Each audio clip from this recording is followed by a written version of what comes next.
నమస్కారం TGN news కి స్వాగతం. తెలంగాణ రాష్ట్ర సాధన కోసమే కాకుండా శ్రామిక పీడిత ప్రజల చైతన్యానికి ఆకర్షించి పోరాడిన ప్రజా యుద్ధ నౌక గద్దర్కి తెలంగాణ జాతిపితగా అర్హత ఉందని తెలంగాణ రాష్ట్ర సాంస్కృతిక సారథి చైర్మన్ వెన్నెల అన్నారు. సంగారెడ్డి జిల్లా పటాన్చెరు నియోజకవర్గంలోని తెల్లాపూర్ సర్కిల్ పరిధిలో మాజీ కౌన్సిలర్ భరత్ ఆధ్వర్యంలో తెలంగాణ జాతిపిత గద్దర్ పునరుజ్జీవన సభ ఘనంగా జరిగింది.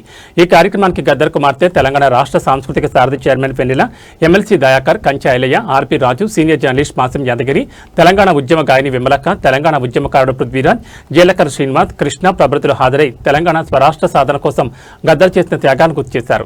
తెలంగాణ జాతిపితగా చెప్పుకోవడానికి కేవలం గద్దర్కు మాత్రమే అర్హత ఉందని, ఉద్యమం పేరుతో వంచన చేసిన మోసగాళ్లకు లేదన్నారు. గద్దర్ తన పాటతో ఆటతో విప్లవ భావజాలమే కాకుండా స్వరాష్ట్ర సాధన కోసం పోరుబాటు పట్టి ఢిల్లీ పెద్దలను ఒప్పించిన చరిత్ర ఉందన్నారు. తెలంగాణ రాష్ట్ర ప్రభుత్వం గద్దర్ను తెలంగాణ జాతిపితగా గుర్తించి గౌరవించాలని డిమాండ్ చేశారు. కొల్లూరి సత్యన్న గారికి, గద్దర్ గలం ఫౌండేషన్ ఫౌండర్ చైర్మన్ మట్టి మేధావి సత్యన్న గారికి ఒక మాట ఒక పాటగా కొనసాగిద్దాము. ఎందుకంటే సాయంకాలం ఇంకా చాలామంది వక్తలు అతిథులు వచ్చేది ఉన్నది. ఈలోపు ఈ సభని మనం గద్దరన్న యొక్క స్ఫూర్తితోటి గద్దరన్న యాదిలో అర్పించుకుంటూ ముందుకు సాధం. ఇప్పుడు నల్లమల్ల మురళన్న వేదిక మీద రావాల్సిందిగా ఆహ్వానిస్తున్నా. మా వరంగల్ నుండి వచ్చినటువంటి కళాకారులు సాంబన్న గారిని గద్దరన్న కోసం ఆలపించాల్సిందిగా ఆహ్వానిస్తా ఉన్నా. టిఎస్ఎస్ కళాకారులు అందరూ రాండి రండి. టిఎస్ఎస్ తెలంగాణ సంస్కృత సారథి తమ్ముడు మాపల్లె శంకర్, ధన్యవాదాలు.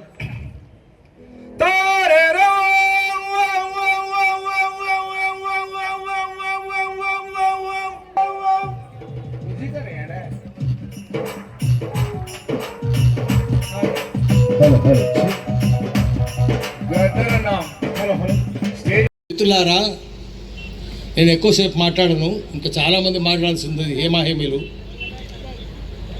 నేపథ్యం వచ్చేది కాదు, మొదలుపెట్టింది గద్దరే. గద్దరు 94-95లో మొదలుపెట్టినప్పుడు పాటలు రాస్తున్నప్పుడు అవన్నిటినీ పాటలు రాసినాడు. అది దానివల్ల తెలంగాణ చైతన్యం వ్యాప్తి చెందింది, భావవ్యాప్తి చెందింది. అయితే రెండవది ఏంటంటే రాజకీయం కూడా చేయాలి. దానికోసం గద్దరు జీసస్ లాగా పునర్జన్మించి బయటకు వచ్చాడు. తర్వాత 26 ఏళ్ళు బతికాడు. ఆ బతికిన తర్వాత ముడిగల వెన్నెలకు ఆయన చచ్చిపోయినాక చిన్న పదవి ఏదో ఇచ్చారు, కానీ ఆయన ఉండగా వెన్నెలకు లేదు, కొడుకు లేదు, భార్యకు లేదు. ఆ భార్య ఈయన అడవులలో ఉన్నప్పుడు ఆకలితో ఉన్న రోజులు, గుడిసె కనీసం తలుపు లేని రోజులు పౌర హక్కుల నాయకునిగా నాకు తెలుసు. ఒక్క ఉదాహరణ చెప్తా మీకు. గద్దర్ అడవులలో నుంచి బయటకు వచ్చిన తర్వాత కాల్పులు అయిపోయి అడవులలో నుంచి నిజాం కాలేజీలో వేలాది మందిలో బయటకు వచ్చిన తర్వాత ఒక 3-4 ఏళ్ల తర్వాత తల్లిని చూడడానికి గుడిసెకి వెళ్ళాడు. తెల్లారి ఆ బయటకు వచ్చినప్పుడు నిజాం కాలేజ్ మీటింగ్లో ఆయన ఆడి పాడిన తర్వాత పత్రికలన్నీ ఆయన ఫోటోను మొదటి పేజీలో పెద్ద ఎత్తున వేసినాయి. ఆయన తల్లి ముసలమ్మ పోయి గద్దర్ కలిశాడు. బిడ్డా, ఎన్ని రోజులకు వచ్చినవురా, ఏం తెచ్చినవురా అని అడిగింది. అడవులకి వెళ్ళి వచ్చిన గద్దర్ని, బిడ్డా ఎన్ని రోజులకు వచ్చినవురా, ఏం తెచ్చినవురా అని అడిగింది. అంటే ఈయన నేను చాలా పెద్ద పేరు తెచ్చినవ్వా నీకు అని చెప్పడానికి, ఈనాడు పేపర్లో, ఈనాడు పెద్ద పేపర్ కదా, ఇవాళ మన మీటింగ్కు రాదు, అది వాళ్ళ మీటింగ్కే పోతే ఆనాడు గద్దర్కు అవసరం కనుక మొదటి పేజీని ఇవ్వకపోవడం వల్ల తల్లిదండ్రులకు బిడ్డ ఏ తప్పు చేసి చచ్చిపోయినా సంబంధం లేదు, వాడు నా బిడ్డ, నేను వాడిని కప్పుకొని పూడ్చుకొని బొందబెట్టుకునేటువంటి అవకాశం భారత రాజ్యాంగం నాకు ఇచ్చింది. కాబట్టి నువ్వు తూటాతోని కాల్చి చంపినా, నా బిడ్డను ఉరేసి చంపినా ఆ శవాన్ని నాకు అప్పచెప్పు అని గొంతెత్తి అడిగినటువంటి గద్దరన్న చంద్రబాబు పరిపాలిస్తున్నటువంటి ప్రాంతం టైం లోపల ఒకవేళ నువ్వు మీరు చంపిన శవాలను తల్లిదండ్రులకు అప్పచెప్పకపోతే నిన్ను గద్దె దింపుతా అని చెప్పిండు. ఏడ చెప్పిండు అని జేబీ రాజన్న సాక్ష్యం చెప్పిండు. ఏడు చెప్పిండు అంటే అసెంబ్లీ ముంగట ఆటో ఆపి దోషి గొంగడి కట్టుకొని గేట్లకే నడుచుకుంటూ వస్తే ఐఏఎస్ ఆఫీసర్ కాడికి ఐపీఎస్ ఆఫీసర్లు, టాస్క్ ఫోర్సు, తర్వాత స్పెషల్ డిపార్ట్మెంట్ పోలీసులు అందరూ అసెంబ్లీలో ఉన్నటువంటి వాళ్ళకి సెక్యూరిటీ ఉండేటువంటి వాళ్ళు ప్రతి ఒక్కరు ఉంటే ఒక్కడు కూడా నీ దగ్గర పాస్ ఉన్నదా, నువ్వు ఎందుకు వచ్చినావు అని అడగలే. దట్ ఈస్ గదరన్న. అడగలే. చక్కగా 7 దాకా పోయి ముఖ్యమంత్రికి చాబిన్ దాకా పోయి ఒకవేళ శవాలను అప్పచెప్పకపోతే నీ ప్రభుత్వాన్ని నేను దించేస్తా అని చెప్పిండు అనుకుందాను. అయినా సార్ మాట్లాడుతూ ఈ ప్రోగ్రామ్ అరేంజ్ చేసి తెలంగాణ జాతిపిత గద్దర్గా చెప్పేటప్పుడు జేవిరాజ్ సార్ రావాలి, విమలక్క రావాలి, పాశం యాదన్న రావాలి, వీళ్ళందరూ వచ్చి వీళ్ళే సాక్ష్యం చెప్పాలి.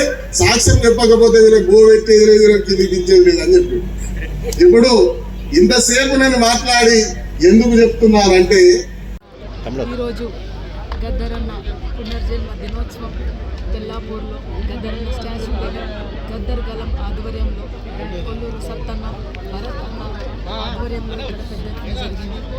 ఈ వేదికని పెద్దలు కంచి అయ్యన్న, జేవి రాజు గారు, ఇతరత్ర పెద్ద అన్ని సంఘాల నుంచి, విమలక్క గారు అన్ని సంఘాల నుంచి రావడం జరిగింది. ప్రజల కోసం తమ జీవితాన్ని త్యాగం చేసిన, నిస్వార్థంగా పనిచేసిన మనిషే జాతిపితగా గుర్తించాలని ఈ వేదిక మీద నుంచి ప్రతిపాదించడం జరిగింది.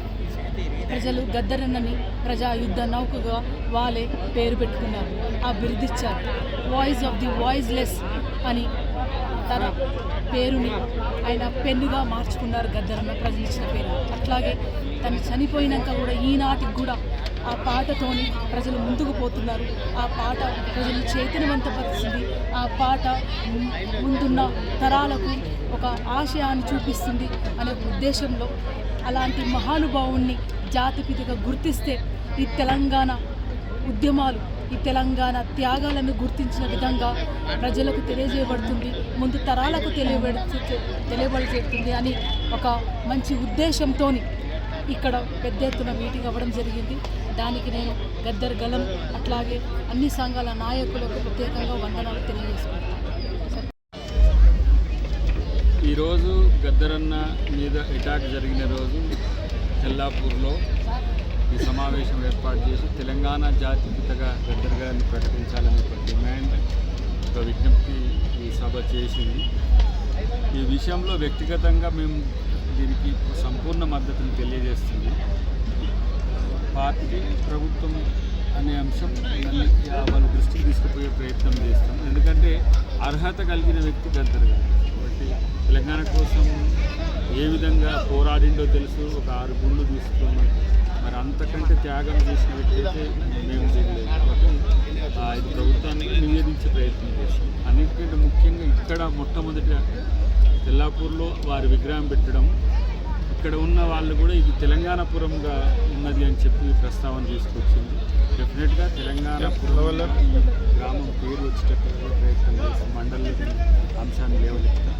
దానికంటే ముందు తెలంగాణపురంలో తెలంగాణ జాతిపితగా గద్దర్ గారిని ప్రతిపాదించడం అనేది ముదావహం. డెఫినెట్గా అటువైపుగా ప్రభుత్వం కూడా ఆలోచించే విధంగా ప్రతిపాదన తీసుకుపోతుందని చెప్పి హైదరాబాద్ సెంట్రల్ యూనివర్సిటీ ఎంప్లాయీస్ అయిన పల్లపు వడ్డే యాదయ్య పదవి విరమణ పొందిన సందర్భంగా ఆయనకు ప్రత్యేక శుభాకాంక్షలు తెలియజేశారు బీసీ ఐక్యవేదిక తెలంగాణ రాష్ట్ర అధ్యక్షులు బేరి రామచంద్ర యాదవ్.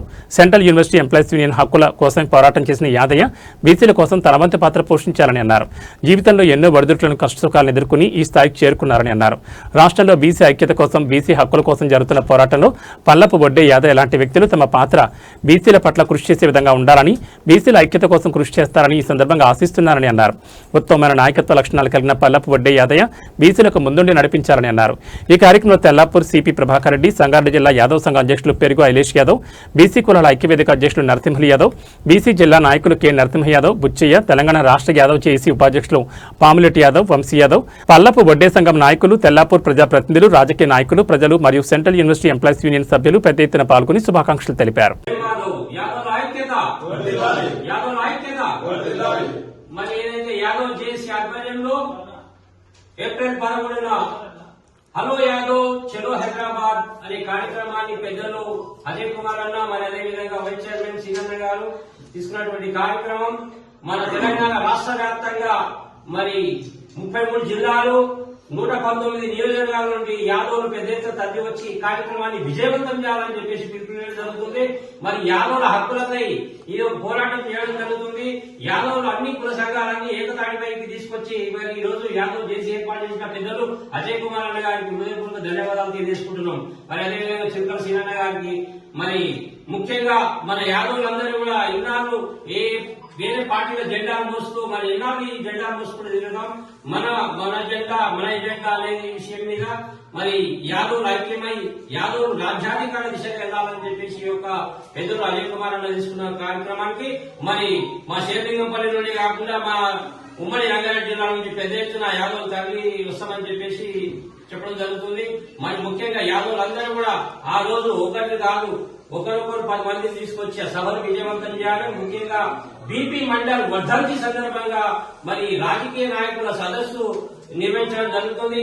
ఉదయం 10 నుండి సాయంత్రం 5 వరకు మన సుందరయ్య కళాభవనంలో జరుగుతుంది. కాబట్టి ప్రతి ఒక్కరు కూడా యాదవులు ఆ రోజు మన కార్యక్రమాన్ని విజయవంతం చేయాలి. మనందరం ఏకమై రాజ్యాధికారం సాధించాలని కోరుతున్నాం. జై యాదవ్, యాదవ్ ఐక్యత.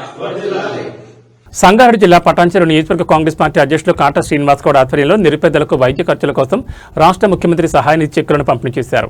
నియోజకవర్గంలోని అన్ని మండలాలు, డివిజన్లు, మున్సిపాలిటీలకు చెందిన మొత్తం 18 మందికి గాను 7,29,000 మొత్తాన్ని అందజేస్తున్నట్లు కాటా శ్రీనివాస్ గౌడ్ తెలిపారు. ఈ సందర్భంగా ఆయన మాట్లాడుతూ పేద ప్రజలకు వైద్య అవసరాల సమయంలో సీఎం రిలీఫ్ ఫండ్ ఒక వరంగా నిలుస్తుందని పేర్కొన్నారు. అవసరమైన వారికి ప్రభుత్వం తరపున ఆర్థిక సహాయం అందించడం ద్వారా వారి ఇబ్బందులు తగ్గుతాయని అన్నారు. ఈ కార్యక్రమంలో నందిగ్రామ గ్రామ సర్పంచ్ విక్రమగౌడ్, వార్డు సభ్యులు గోరెమియా, మార్కెట్ కమిటీ చైర్మన్ శివానందం, ఆత్మ కమిటీ చైర్మన్ శ్రీనివాసరెడ్డి, కమిటీ సభ్యులు అలాగే మండల, డివిజన్, మున్సిపాలిటీ అధ్యక్షులు, నాయకులు మరియు కార్యకర్తలు పాల్గొన్నారు.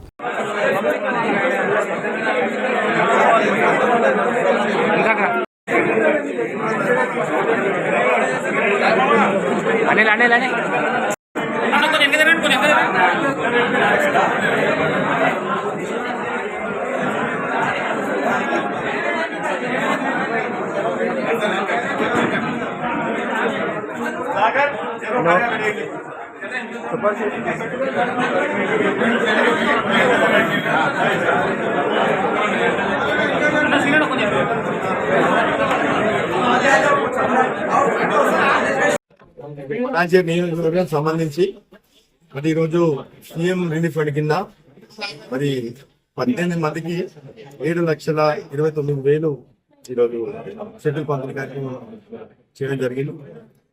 అందరూ కూడా ఈ ప్రభుత్వం సీఎం రిలీఫ్ ఫండ్ కింద ముఖ్యమంత్రి రేవంత్ రెడ్డి గారు పేదవాళ్ళ గురించి, ఇక్కడ ఇవన్నీ కూడా కార్పొరేట్ హాస్పిటల్ అయిపోయినాయి, వాళ్ళు ఈ రోజు హాస్పిటల్ పోయే పరిస్థితి లేకుండా పోతా ఉంది. కాబట్టి వాళ్ళకి భరోసాగా వాళ్ళు ఇక్కడెక్కడ తెచ్చుకొని ఏదైనా అప్పులు తెచ్చుకున్నా కానీ ఈరోజు ప్రభుత్వం ముఖ్యమంత్రి గారు వారికి అండగా నిలబడే విధంగా సీఎం రిలీఫ్ ఫండ్ కింద ఈరోజు నియోజకవర్గంలో 18 మందికి 7,29,000 రూపాయలు ఈరోజు ప్రభుత్వం నియోజకవర్గానికి ఇవ్వడం జరిగిందని విషయాన్ని తెలియజేస్తూ మరొకసారి ప్రభుత్వానికి ముఖ్యమంత్రి గారికి తెలియజేస్తున్నారు.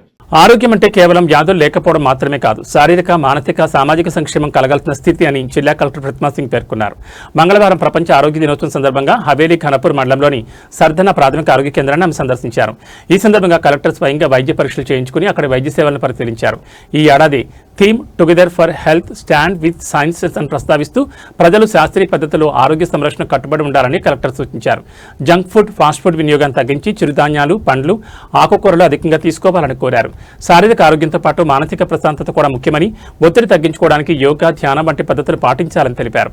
సీజనల్ వ్యాధులు మరియు జీవనశైలి సంబంధ వ్యాధులు పెరుగుతున్న తరుణంలో ప్రజలు అప్రమత్తంగా ఉండాలని కలెక్టర్ హెచ్చరించారు. ఏమైనా అనారోగ్య లక్షణాలు కనిపిస్తే వెంటనే సమీపంలోని ప్రభుత్వ ఆసుపత్రులను సంప్రదించాలని, పరీక్షల విషయంలో నిర్లక్ష్యం చేయొద్దని సూచించారు.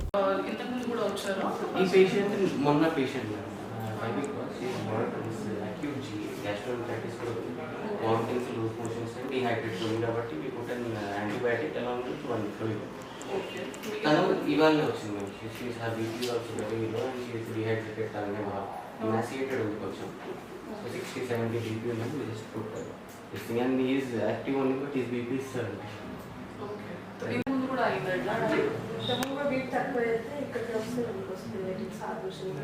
ఇంతకుముందు లూజ్ మోషన్స్ అని చెప్పి రెగ్యులర్గా తగ్గుతుంది.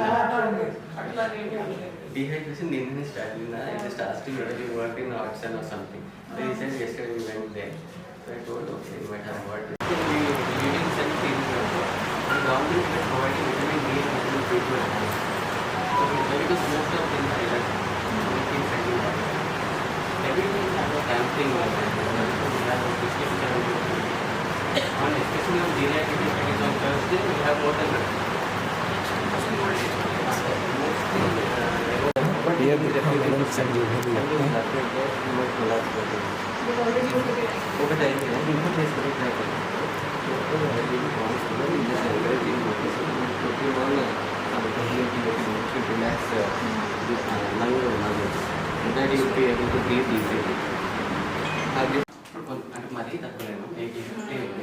Still, for their satisfaction also we should put some.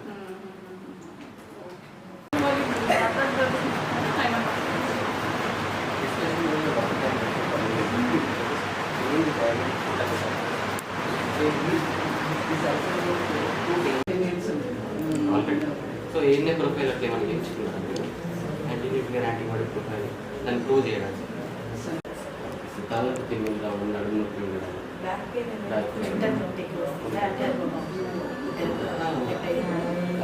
మీరు లాస్ట్ చూసుకున్న లాస్ట్ హెమోగ్లోబిన్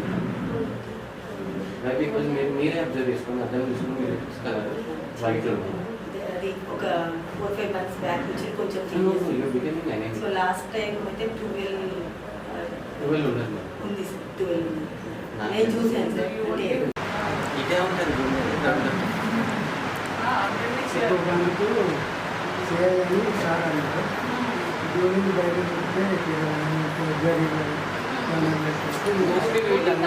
అవుట్సైడ్ మెడికేషన్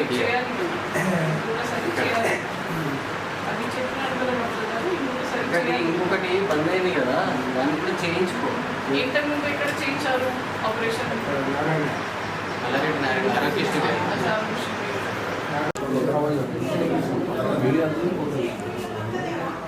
కొత్త sarpanch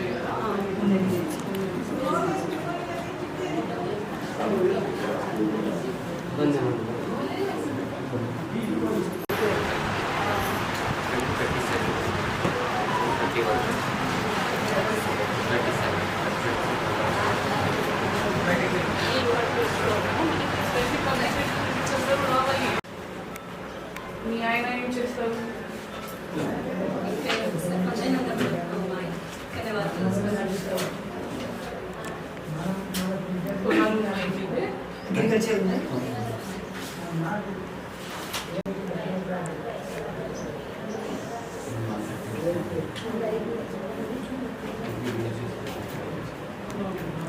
But during pregnancy, I had issues. 11th they would suggest. Medak జిల్లా నిజాంపేట మండలం నందిగాం గ్రామంలో కాంగ్రెస్ పార్టీ ఆధ్వర్యంలో నిర్వహిస్తున్న గడప గడపకు కాంగ్రెస్ కార్యక్రమం రెండో రోజు ఉత్సాహంగా కొనసాగింది. కాంగ్రెస్ పార్టీ నాయకుడు Leela group chairman Meenakshi, doctor Mohan Naik స్వయంగా గ్రామంలోని ప్రతి ఇంటికి వెళ్లి ప్రజల యోగక్షేమాలను అడిగి తెలుసుకున్నారు. సోమవారం ఉదయం 6:30 నుండి 9:30 వరకు జరిగిన ఈ కార్యక్రమంలో డాక్టర్ మోహన్ నాయక్ గ్రామస్తుల ఆరోగ్య సమస్యలను ప్రత్యేకంగా అడిగి తెలుసుకున్నారు. వృద్ధులు, మహిళలు ఎదుర్కొంటున్న దీర్ఘకాలిక వ్యాధులపై అవగాహన కల్పిస్తూ వారికి అవసరమైన ఉచిత మందులను అక్కడికక్కడే అందజేశారు. కేవలం రాజకీయాలకే పరిమితం కాకుండా వృత్తిరీత్యా వైద్యుడైన ఆయన ప్రజల వద్దకే వెళ్లి సేవలు అందించడంపై గ్రామస్తులు హర్షం వ్యక్తం చేశారు.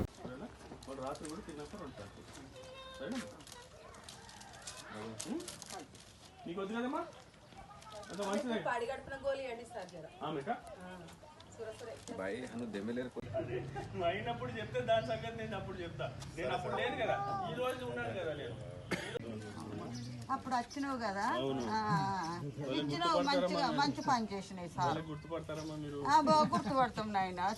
చూడు, పొద్దున తిన్నాక 2 కలిపేసుకో, మళ్ళీ రాత్రి తిన్నాక 2 కలిపేసుకో, సరేనా? సరే సరే సార్, ఉన్నది నేను వేసుకో, సరేనా? సరే సారు, అవి తిను కావాలంటే, సరేనా? ఇది పొద్దున తిన్నాక 2 కలిపేసుకో, మరి రాత్రి కూడా తిన్నాక 2 కలిపేసుకో, సరేనమ్మా? తగ్గింది అనుకో బాగా, ఇవ రెడ్డిని అడుగు, మళ్ళీ తీసుకొచ్చి ఇస్తాడు, స్వామిని అడుగు. మేడ్చల్ జిల్లా చల్లపల్లి డివిజన్ పరిధిలోని ఈసీ నగర్ కాలనీలో సెల్ టవర్ నిర్మాణం రణరంగా మారింది. జీహెచ్ఎంసీ పార్క్ పక్కనే అక్రమంగా సెల్ టవర్ నిర్మిస్తున్నారంటూ కాలనీ వాసులు పెద్ద ఎత్తున ఆందోళన దిగారు. ఈ క్రమంలో ప్రణయ్ కుమార్ అనే యువకుడు సెల్ టవర్ ఎక్కి నిరసన తెలపడం స్థానికంగా కలకలం రేపింది. గత 10 రోజులుగా కాలనీ అధ్యక్షుడు బూడిద శ్రావణ్ కుమార్ గౌడ్, ఇతర నాయకులు ఆనందరాజు, సత్యరెడ్డి సెల్ టవర్ యజమానితో కుమ్మక్కై దొంగచాటున నిర్మాణం చేపట్టారని కాలనీ వాసులు మండిపడ్డారు. జనసాంద్రత ఉన్న ప్రాంతంలో అది పార్కు పక్కన నిబంధనలకు విరుద్ధంగా టవర్ ఎలా నిర్మిస్తారని వారు ప్రశ్నించారు. సెల్ టవర్ రేడియేషన్ వల్ల కాలనీలో నివసించే ప్రజల ఆరోగ్యం దెబ్బతింటుందని బాధితులు ఆవేదన వ్యక్తం చేశారు. ముఖ్యంగా టవర్ చుట్టుపక్కల డయాలసిస్ చేయించుకుంటున్న రోగులు, వృద్ధులు ఉన్నారని వారి ప్రాణాలతో చెలగాటం ఆడొద్దని డిమాండ్ చేశారు. సెల్ టవర్ను ఇక్కడి నుంచి తొలగించేంత వరకు తమ పోరాటం ఆపబోమని స్పష్టం చేశారు. సమాచారం అందుకున్న చల్లపల్లి పోలీసులు ఘటనా స్థలానికి చేరుకున్నారు. సెల్ టవర్పై ఉన్న యువకుడు ప్రణయ్ కుమార్ను కిందకు దించేందుకు పోలీసులు గంటల తరబడి ప్రయత్నించినప్పటికీ టవర్ తొలగిస్తామని హామీ ఇచ్చే వరకు దిగే ప్రసక్తే లేదని ఆ యువకుడు భీష్మించి కూర్చున్నాడు. ప్రస్తుతం ఈసీ నగర్ కాలనీలో పరిస్థితి ఉద్రిక్తంగానే కొనసాగుతోంది.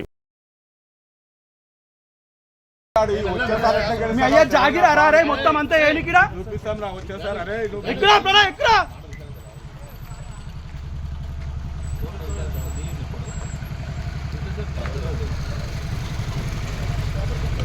అధ్యక్షుడు వస్తేనే దిగుతాడు, ఆయన కిందికి ప్రెసిడెంట్ వస్తేనే దిగుతాడు. ప్రెసిడెంట్ వచ్చేదా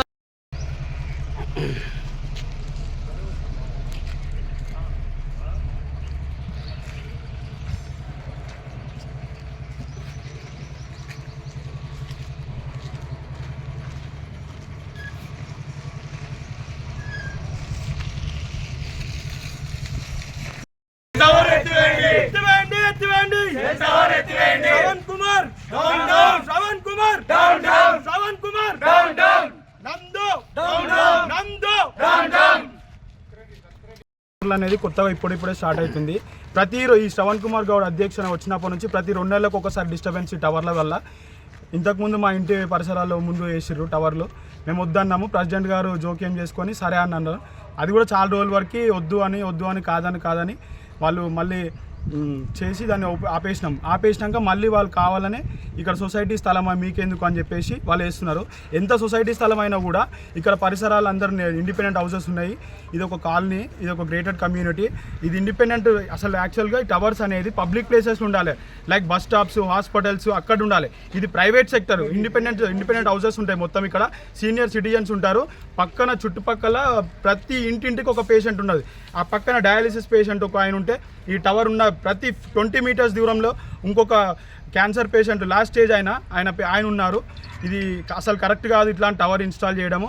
మీరు డబ్బులు తినాలనుకుంటే ఏ విధంగా తినొచ్చు, కానీ ఇలాంటి ప్రజలతో ప్రాణాలతో చిలగాటం ఆడేటువంటి విధంగా చేయడం చాలా తప్పు. ఇది దుర్మార్గం. ఇట్లాంటిది అసలు ఎప్పుడు మేము ఎంకరేజ్ చేయము. మేము ప్రాణాలు పోయడానికైనా సిద్ధం, కానీ ఇలాంటివి అట్లా ఎంకరేజ్ చేయము. మేము ఎప్పటికన్నా వీళ్ళందరినీ బాయ్కాట్ చేస్తాము. ఇది అసలు ఎప్పటితో ఆగదు. ఇది మంచి మాటతో టవర్ ఇటుకని తీసేస్తేనే మంచిది.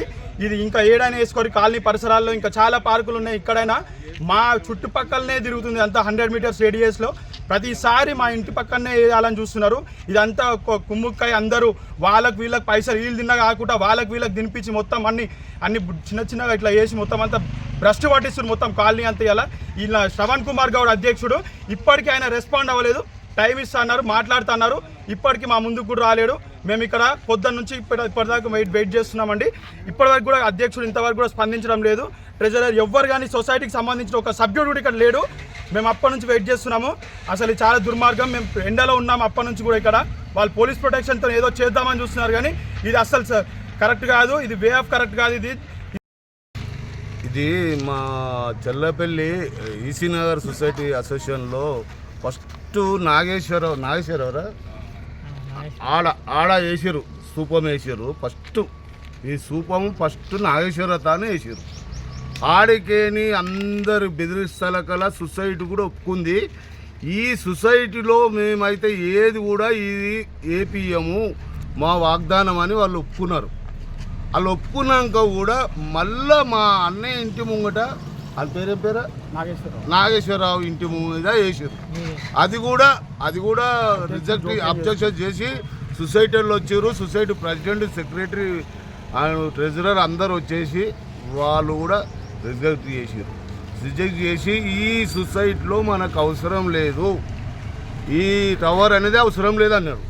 ఇప్పుడు పోయి మళ్ళీ ఏం చేసిరంటే పార్క్ కాడ వాటర్ ట్యాంక్ కాడ వేస్తామని మళ్ళా వాళ్ళు వాగ్దానం చేసి ఈ ప్రెసిడెంట్ అయితే ఎవరున్నాడో ఎవడైతే అది ట్రెజరర్ ఉన్నాడో ఇద్దరు కాంప్రమైజ్ అయిపోయి వీళ్ళిద్దరు కుమ్మకాయ డబ్బులు తిని ఆడు 6 లక్షలు ఇద్దరు తీసుకొని తిని ప్రాణాలతో చెలగాట మారుతారు వీళ్ళిద్దరు ప్రెసిడెంట్ వాళ్ళ పేరు ప్రెసిడెంట్ బూడిది శ్రవణ్ కుమార్ అండ్ కాసులు ఆనందరాజు గౌడ్.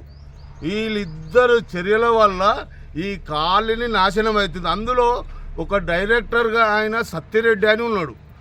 ఆ సత్యరెడ్డి కూడా వీళ్ళకు మొత్తం మెయిన్ ఆఫ్ ది ఓనరు ఆయన సత్యరెడ్డి ఆధ్వర్యంలో వీళ్ళు ప్రెసిడెంట్ అండ్ ట్రెజరర్ ఆడుతున్నారు ఆటలు. ట్రెజరర్ అంటే ఈయన ట్రెజరర్ గారు, వీళ్ళ భార్య ఇంద్రమ్మ ట్రెజరర్.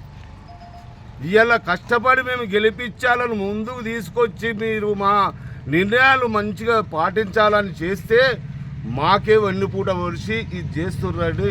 ఈ టవర్ మాత్రం మాకు వద్దు, మా ప్రాణ నష్టం ఉన్నది.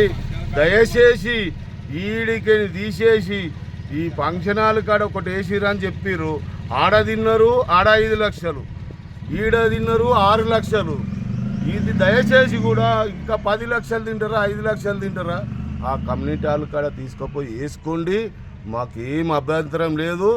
దయచేసి మా ప్రాణాలతో చెలగాట మాడకండి. శ్రవణ్ కుమార్ గారు, కాసుల ఆనందరాజు గారు అండ్ సత్యరెడ్డి గారు, మీరు దయచేసి చెప్తున్నా, మీ ముగ్గురు వల్ల కాలనీ నాశనం అవుతుంది. డోర్ టు డోరు వాళ్ళు పోస్టర్లు వేసి మీ సంగతి చెప్పి అవిశ్వాస తీర్మానం పెట్టి మిమ్మల్ని బైకాట్ చేసేంత వరకు మేము నిద్రపోము. మేము ప్రాణాలైన తెగిడిచైనా సరే మిమ్మల్ని మాత్రము మిమ్మల్ని మాత్రం వదిలిపెట్టము. హైదరాబాద్ నగరంలో కల్తీ మాఫియా తాగే నీటిని కూడా వదలడం లేదు. అంబర్పేట ప్రాంతంలో నిబంధనలకు విరుద్ధంగా అపరిశుభ్ర వాతావరణంలో నిర్వహిస్తున్న వాటర్ ప్లాంట్పై సికింద్రాబాద్ టాస్క్ ఫోర్స్ మరియు ఫుడ్ సేఫ్టీ అధికారులు మంగళవారం మెరుపు దాడులు నిర్వహించారు. ఈ దాడుల్లో వెలుగు చూసిన అంశాలు అధికారులను సైతం విస్మయానికి గురిచేశాయి. తక్కువ ధరకు వస్తున్నాయని ప్రజలు కొనుగోలు చేస్తున్న వాటర్ ప్యాకెట్లు, క్యాన్ల వెనుక భయంకరమైన వాస్తవాలు దాగున్నాయని అధికారులు గుర్తించారు. ప్లాంట్లలో నీటి ట్యాంకులు పాచిపెట్టి ఉండడం, పైపుల లీకేజీలు, ఈగలు, దోమల మధ్య అత్యంత అపరిశుభ్రంగా నీటిని ప్యాక్ చేస్తుండడం చూసి అధికారులు షాక్ గురయ్యారు. ఎటువంటి అనుమతులు లేని కనీస నాణ్యత పాటించని పలు వాటర్ ప్లాంట్లను అధికారులు తక్షణమే సీజ్ చేశారు. ఈ సందర్భంగా ఫుడ్ సేఫ్టీ అధికారులు ప్రజలకు కీలక సూచనలు చేశారు. తక్కువ ధరకు దొరుకుతున్నాయి కదా అని నాణ్యత లేని వాటర్ ప్యాకెట్లు తాగితే తీవ్రమైన అనారోగ్య సమస్యలు తలెత్తాయి. ముఖ్యంగా కిడ్నీ వ్యాధులు, కలరా, టైఫాయిడ్ వంటివి సోకే ప్రమాదం ఉందని హెచ్చరించారు. బ్రాండెడ్ మరియు ఐఎస్ఐ ముద్ర ఉన్న వాటర్ మాత్రమే తాగాలని సూచించారు.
पेपर लगाया पैकेट है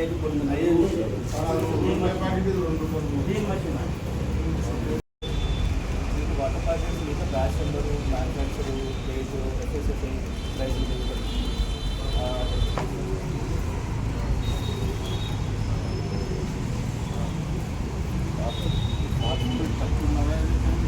राशन మెదక్ జిల్లాలోని సింగూరు డ్యాం నీళ్లపై ఆధారపడి పంటలు పండించుకుంటున్న మెదక్ జిల్లా రైతులకు ప్రభుత్వం డ్యాం నుంచి నీళ్లు విడుదల చేయక పంటలు ఎండిపోతూ రైతులు తీవ్ర ఇబ్బందులు పడుతున్నారని బీఆర్ఎస్ నేత పద్మాదేవేందర్ రెడ్డి తెలిపారు. డ్యాంలో నీళ్లు ఉన్నప్పటికీ రైతులకు విడుదల చేయడంలో ప్రభుత్వం నిర్లక్ష్యం వహిస్తుందని మండిపడ్డారు. కేవలం 0.3 టీఎంసీ నీటిని విడుదల చేస్తే దాదాపు 20,000 ఎకరాల పంటలు కాపాడొచ్చని అన్నారు. గతంలో మాజీ సీఎం కేసీఆర్ హయాంలో సమయానికి నీటి విడుదల చేసి రైతులను ఆదుకున్నారని, కానీ ప్రస్తుత కాంగ్రెస్ ప్రభుత్వం మాత్రం రిపేర్ పేరుతో నీటిని వృధా చేసి రైతులు కొంపు కొడుతూ తీవ్ర ఇబ్బందులు గురిచేస్తుందని విమర్శించారు. రైతు బంధు లేకపోవడం, యూరియా కొరత వంటి సమస్యలు మరింత తీవ్రమై రైతుల పాలిట శాపంగా మారిందని అన్నారు. ప్రభుత్వానికి అధికారులకు ఎన్నిసార్లు రైతులకు మొరపెట్టుకున్నా క్రాప్ హాలిడే పేరుతో మోసం చేస్తున్నారని ఆరోపించారు. ప్రభుత్వం స్పందించకపోవడంతో నాంపల్లిలోని రాష్ట్ర మానవ హక్కుల కమిషన్ ఆశ్రయించాల్సి వచ్చిందన్నారు. రైతుల సమస్యలను వెంటనే పరిష్కరించాలని పద్మాదేవేందర్ రెడ్డి డిమాండ్ చేశారు. ప్రెస్ మిత్రులందరికీ నమస్కారం. ఈరోజు మెదక్ జిల్లా రైతుల పక్షాన మానవ హక్కుల కమిషన్ గారి దగ్గరికి రావడం జరిగింది.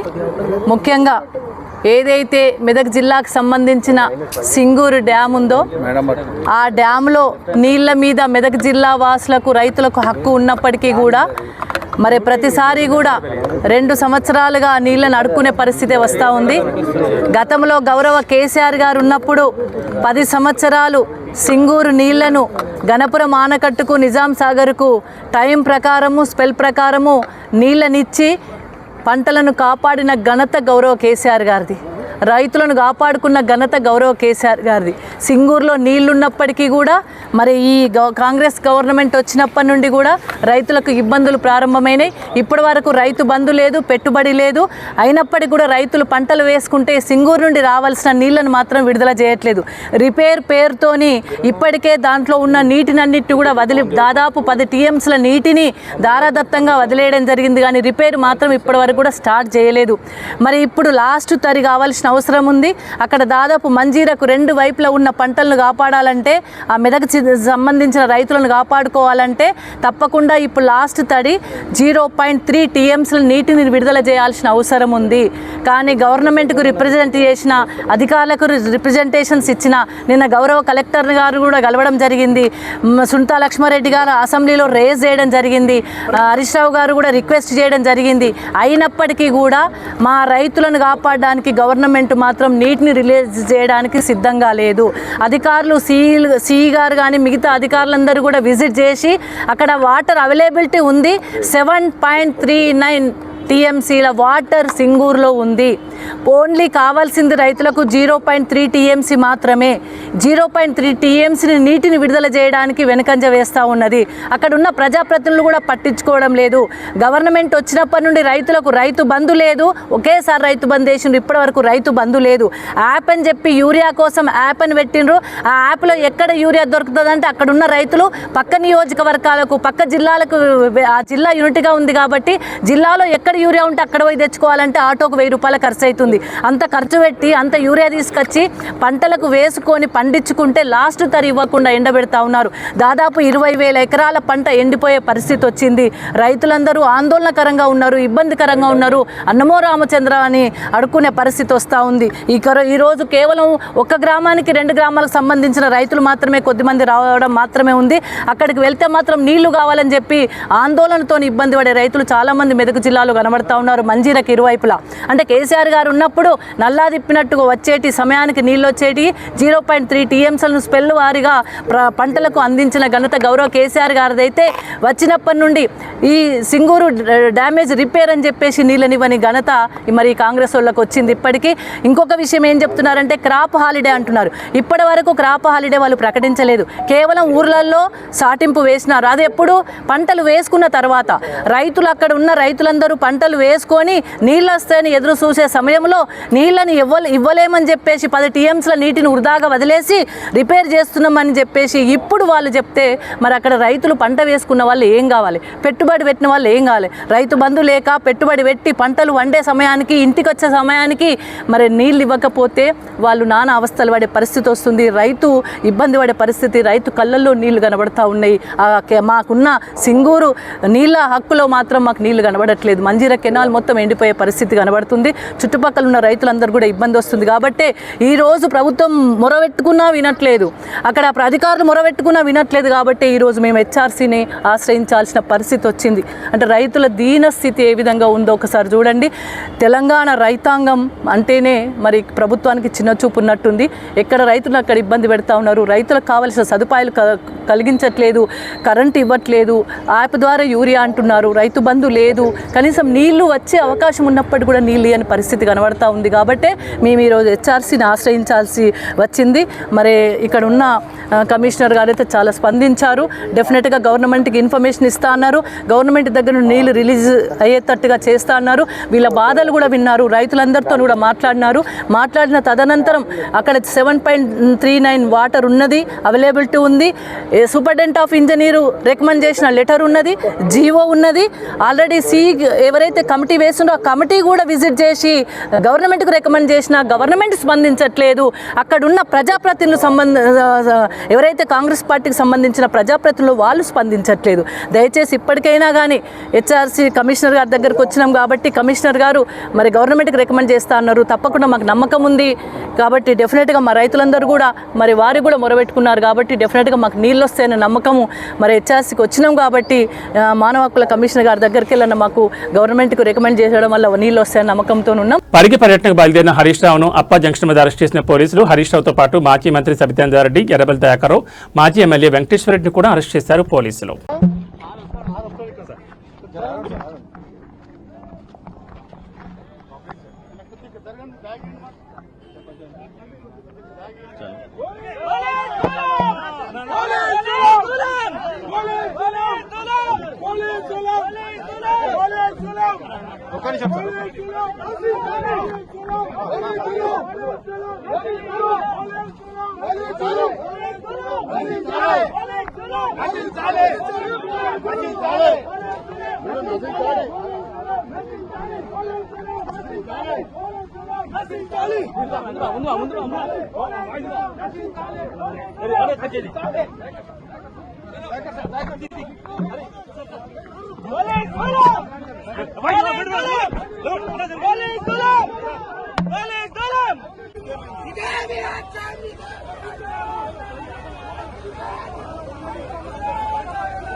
సార్ కొంచెం